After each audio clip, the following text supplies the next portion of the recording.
আসসালামু আলাইকুম রহমতুল্লাহ। প্রিয় বন্ধুরা, আশা করছি সকলেই ভালো আছেন এবং সুস্থ আছেন।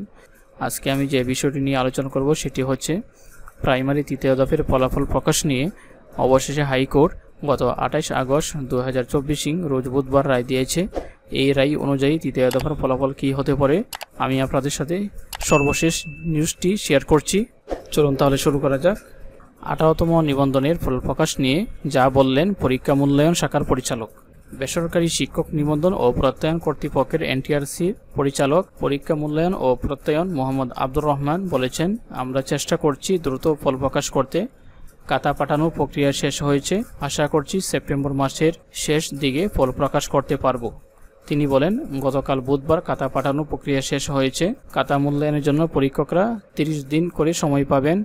যারা আগে খাতা নিয়েছেন তাদের দ্রুত মূল্যায়ন শেষ করে খাতা জমা দেওয়ার আহ্বান জানানো হয়েছে। শিক্ষক নিবন্ধনের বিধিমালা অনুযায়ী লিখিত পরীক্ষা নেওয়ার 60 দিনের মধ্যে ফল প্রকাশ করা হবে। গত 12 ও 13 জুলাই অনুষ্ঠিত 18তম শিক্ষক নিবন্ধনের লিখিত পরীক্ষার ফল সে অনুযায়ী 11 সেপ্টেম্বরের মধ্যে প্রকাশের কথা, তবে তা হচ্ছে না। গত 14 আগস্ট থেকে এই পরীক্ষার খাতা পরীক্ষকদের কাছে পাঠানো শুরু করেছে এনটিআরসি। খাতা দেখতে 30 দিন সময় দেওয়া হচ্ছে। বেসরকারি শিক্ষক নিবন্ধন পরীক্ষার গ্রহণ ও প্রত্যয়ন বিধিমালা 2006 এর সংশোধনী বলা আছে, লিখিত পরীক্ষার ফল পরীক্ষা গ্রহণের 45 দিনের মধ্যে প্রকাশ করতে হবে, তবে অনিবার্য পরিস্থিতিতে সময়সীমা 15 দিন বৃদ্ধি করা যাবে। অর্থাৎ বিধিমালা মেনে লিখিত পরীক্ষার ফল 60 দিনের মধ্যে প্রকাশ করতে হতো এনটিআরসিকে।